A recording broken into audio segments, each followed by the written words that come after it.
자, 변호사가 여기까지 해봤다. 이거는 좀 어떻게 보면 악랄한 변호사예요. 우리 의뢰인이 피해자는 맞거든요. 그 인터넷상에서 요즘 뉴스에서도 많이 이제 나오는 단어인데 로맨스 스캠.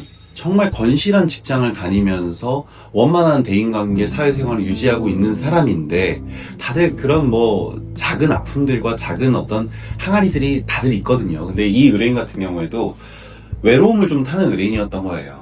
그랬더니 오픈 채팅방에서 만난 사람과 이제 연락을 주고받으면서 랜선 연애를 하게 됐어요.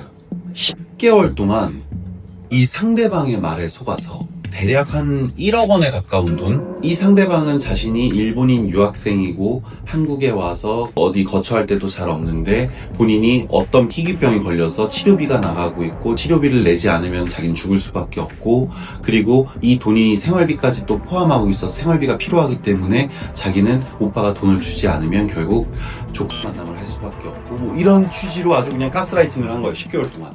저는 이게 업이기 때문에 상식에서 부합하지 않으면 결국 사기구나라는 게 느껴지지만 이 사건이 사기니 뭐니 이런 걸 다 떠나서 이 사건의 주안점은 뭡니까? 돈 회수할 수 있는가예요, 사실. 그래서 이 사건은 사실 소개하기가 좀 민구스러운 점도 있는 것이 우연적 요소가 가미돼야 돼요. 첫째, 상대방을 특정할 수 있어야 됩니다. 상대방이 허무인이 아니어야 돼요.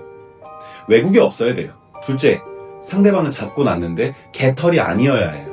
근데 이 두 가지 조건이 지성명 감천이라고 통과한 사례입니다. 이 사건 진행하는 데 있어서 가스라이팅을 너무 오랜 기간 당하니까 우리 의뢰인이 형사고소를 하기를 주저했어요. 좋아, 그러면 일단 민사부터 하고 형사는 만들기만 해놓자 라고 한 게 저의 제안이었습니다. 상대방과 10개월간 연락하면서 체득하게 된 정보, 계좌 하나, 카카오톡 아이디, 휴대전화번호, 그리고 상대방이 가지고 있는 어떤 대화 내용 이런 것들을 토대로 민사소송을 제기해서 우리가 합법적으로 상대방에게 어떤 정보를 체득할 수 있는지를 다 확인해보자. 나오더라고요. 당연히 할 수 있어요. 거짓을 꾸며낸 게 아니거든요. 모두 다 확보했는데 이게 웬걸? 상대방이 미성년자네? 별의별 추론이 다 가능했는데 여기선 또 우연에 맡길 수밖에 없어요. 좋아, 이제 들어가자. 형사 고소를 툭 놓고 고소인 조사를 했어요. 그 이후에 직후에 이제 연락이 왔는데 상대방이 술술 부는 거예요. 저는 여러 가지 추론을 했는데 그 중에 가장 유력한 것이 사실 상대방이 다른 어떤 불법 집단에 나의 개인정보를 판매했다라고만 생각을 했거든요, 사실. 그래서 우리의 돈을 편취해간 자들은 결국 그 불법 집단이다라는 정도로 추론을 했는데 이게 웬걸? 그 미성년자가 다 한 거예요, 그거를. 그리고 그 미성년자가 처음에 연락이 왔을 때 내가 전화할게. 저는 그때부터 미성년자를 구슬리기 시작하죠. 공감하면서 그래, 네가 이렇게 사고를 칠 수도 있어. 그래. 근데 너는 도대체 부모님 뭐 하시니? 넌 뭐 하니? 즉, 두 번째 요건, 상대방이 개털이 아니어야 한다는 거.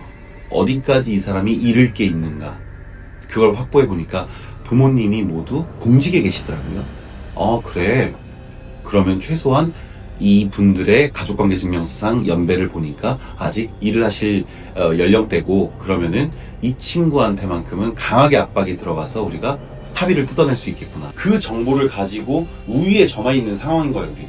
그 사전 작업 1, 2개월을 안 했으면은 우위에 점할 수가 없죠. 결국 그 부모한테 너 엄마 아빠한테 얘기하라 그래. 엄마 아빠한테 전화하라 그래. 아버님이 전화 왔을 때 그때부터는 제가 합법적 협박을 한 겁니다. 즉, 민사소송을 통해서 상대방에게 받아낼 수 있는 금원을 최대한으로 산정을 했어요. 법적으로 상대방에게 우리가 정신적 손해를 받은 위자료, 그리고 원금, 그리고 상대방의 불법행위가 시작된 날로부터 지연이자 5%, 그리고 이거에 대한 소송 비용까지 이렇게 모두 계산을 때렸을 때 나온 값이 1억 2천에서 1억 5천이다.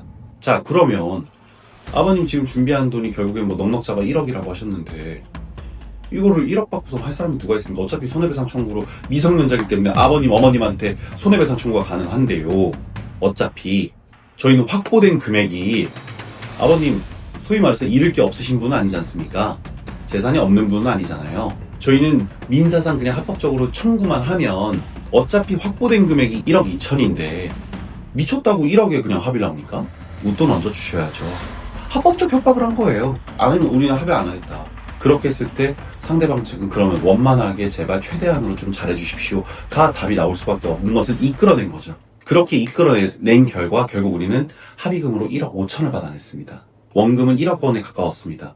이 친구한테는, 우리 의뢰인한테는 엄청난 충격이고 엄청난 고통 속에 살고 있었던 사실이지만 우리 여운이 가치로 삼는 그것, 사건 해결을 넘어서 해방까지 시켜줬어요. 결론적으로는 제가 이 전체 사건을 맞닥뜨렸을 때 솔직한 상담부터 회수 가능성이 현저히 낮다라는 것부터 고지를 시작을 했고, 그리고 빌드업을 한 거예요. 전체적으로 우리가 갖고 있는 무기를 만들기 위해서. 저는 자신할 수 있는 것이, 만약에 일반적으로 사건에 그렇게 크게 관심이 없고 빌드업을 하지 않는 변호사를 만났다라고 한다면 아마도 예상컨대 원금이었던 약 9천만 원 정도의 합의가 이루어졌을 가능성이 높아요. 그런 의미에서 이 사건도 변호사가 여기까지 해봤다에 선정을 해봤습니다.